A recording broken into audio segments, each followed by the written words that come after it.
Assalamualaikum warahmatullahi wabarakatuh. Alhamdulillah, ananda sekalian, kita belajar kembali ya setelah kemarin kita melakukan penilaian tengah semester 1 atau PTS. Sekarang kita memasuki tema yang baru, yaitu tema tentang makanan sehat. Jadi nanti kita akan mempelajari seputar makanan dan sistem pencernaan. Pada subtema yang pertama ini, pembelajaran pertama, kita belajar dulu tentang bagaimana sistem pencernaan pada hewan. Hewan yang dimaksud di sini hewan ruminansia. Sebelum kita belajar apa itu hewan ruminansia, kita berdoa dulu ya masing-masing di rumahnya. Berdoa masing-masing, Robbi zidni ilman warzuqni fahman. Baik, ananda sekalian. Apa itu hewan ruminansia? Pernah dengar sebelumnya? Hewan ruminansia itu adalah hewan yang di dalam perutnya banyak rongga seperti lambung. Jadi di perutnya ada beberapa ruang organ. Ada beberapa ruang yang di situ masuk nanti makanan yang besar ya. Sementara manusia, rongga yang cukup besar adalah di bagian lambung. Sedangkan hewan ruminansia ada beberapa tempat yang di situ ruangnya cukup besar. Nah, atau bisa juga dikatakan hewan ruminansia itu adalah hewan yang mengunyah kembali makanannya setelah masuk ke perutnya. Artinya setelah masuk ke perutnya, dia mengeluarkan kembali ke mulutnya, kemudian dikunyah, kemudian dimasukkan kembali. Itu adalah pengertian hewan ruminansia. Baik, bagaimana sistem pencernaan pada hewan ruminansia? Coba perhatikan, saya akan jelaskan sedikit secara ringkas bagaimana sistem pencernaan pada hewan ruminansia. Hewan ruminansia ini banyak ya. Contohnya adalah sapi, kemudian domba, kemudian kambing, rusa, bison, dan sebagainya yang makan rumput ya. Baik, jadi terkadang kita melihat sapi, dia itu tidak makan rumput, dia tidak sedang memakan rumput, tapi mulutnya mengunyah. Nah, berarti pada saat itu dia mengeluarkan makanan dari perutnya, kemudian dia mengunyahnya kembali. Ya. Baik, bagaimana sistem pencernaannya? Dari luar ya.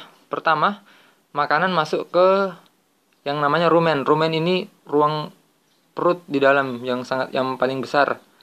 Nah, jadi masuk makanan ke esofagus. Esofagus itu kerongkongan. Kerongkongan itu saluran dari mulut ke rongga perut. Ya. Apa bedanya kerongkongan sama tenggorokan? Kalau kerongkongan itu untuk masuknya makanan. Sedangkan tenggorokan itu masuknya udara. Saluran pernapasan. Baik. Ketika sudah masuk di rumen, ini namanya rumen yang warna merah ini ya, yang besar ini. Nah, ini namanya rumen. Di sini diproses oleh mikroba. Kemudian nanti menjadi seperti bubur, ya. Kemudian juga dinding-dinding rumen ini semacam menambah bubur itu semakin teraduk. Makanan rumput itu semakin teraduk. Jadi dinding-dindingnya itu bergerak, ya. Dinding-dinding rumen ini bergerak sehingga makanannya nanti tercampur dengan mikroba. Rumputnya itu seperti bubur jadinya nanti. Apa setelah itu?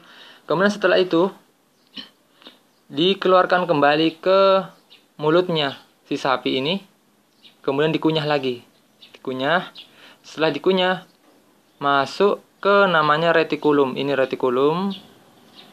Ya, di sini juga nanti ada bakteri yang membantu proses fermentasi. Membantu proses fermentasi atau agar makanan itu semakin lunak untuk dicerna nanti di usus. Setelah masuk di sini, dia masuk ke omasum. Nah, di omasum ini nanti diproses oleh enzim di situ. Setelah masuk ke omasum, masuk ke abomasum. Di sini juga dicerna oleh enzim. Nah, ada beberapa ruang sudah yang dimasuki. Sudah 3 ya. Jadi masuk ke rumen, kemudian nanti keluar kembali ke mulutnya, dikunyah lagi. Kemudian masuk ke retikulum, masuk omasum, ke abomasum. Sudah ada 4 ruang yang dia masuki. Nah, setelah itu proses di ususnya. Di usus ini diserap, namanya adalah absorpsi atau penyerapan nutrisi-nutrisi yang ada di rumput, ya. Nah, untuk lebih rinci nanti coba Ananda buka di halaman 8. Di halaman 8 itu lebih jelas dijelaskan ya. Di sini ada fungsi apa tugas-tugasnya di rumen, apa yang terjadi pada makanan yang telah masuk ke rumen, kemudian di retikulum dijelaskan, di omasum juga, di abomasum. Jadi itu ya pada hewan memamah biak. Hewan memamah biak tadi apa? Hewan yang di dalam perutnya ada beberapa ruang seperti lambung. Nah, atau bisa jadi dikatakan hewan memamah biak itu hewan yang mengunyah kembali makanannya yang telah dia masukkan ke perutnya. Dia keluarkan kembali, kemudian dikunyah. Lalu setelah dikunyah dimasukkan kembali untuk melewati saluran pencernaannya. Ya, baik. Nanti dibaca ini Anda ya. Nah, insya Allah mudah dipahami. Nah, tugasnya adalah di halaman 9. Nah, di halaman 9 ini ada yang perlu dilengkapi. Di sini misalnya yang pertama adalah ketika hewan memamah biak itu makan adalah rumput dikunyah di mulut. Kemudian masuk ke esofagus. Esofagus tadi apa? Kerongkongan. Saluran yang menjadi perantara mulut dan lambung. Mulut dan lambung. Kemudian masuk ke rumen ya. Inilah lambung yang pertama atau perut besar. Apa proses yang terjadi? Nah, Ananda tulis nanti di sini apa yang terjadi berdasarkan bacaan di halaman 8.